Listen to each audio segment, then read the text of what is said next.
몸싸움, 단독 강행 처리, 필리버스터에 대응하는 회기 쪼개기 등 더불어민주당이 모처럼 투지를 보여주었습니다.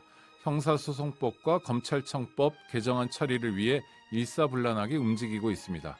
그런데 민주당이 제출한 법률안을 보면 한 글자 차이가 얼마나 큰지를 보여줍니다.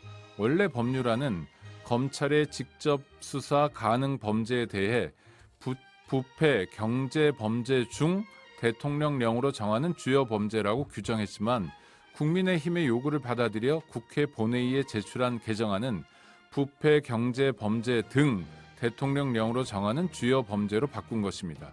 중을 등으로 바꾼 것이 전부지만 그 의미는 사뭇 달라집니다. 중, 곧 원안대로라면 검찰은 부패, 경제 범죄 중에서 대통령령으로 정한 일부 범죄만을 직접 수사할 수 있지만 등, 본회의에 제출한 개정안에 따르면 부패, 경제 범죄를 포함해 다양한 범죄 유형 가운데서 대통령령으로 정한 상당히 폭넓은 범죄를 검찰이 직접 수사할 수 있게 됩니다.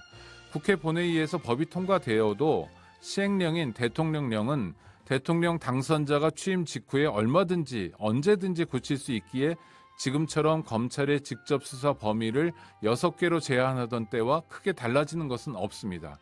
윤석열 정부가 시행령을 이용해 검찰의 직접 수사 범위를 맘대로 늘려갈 경우 이를 막을 방법은 없습니다. 민주당은 검찰의 보안 수사 범위를 제한했던 규정도 삭제했습니다. 그래서 이번 검찰개혁 법안마저 미완의 개혁으로 남게 되었습니다.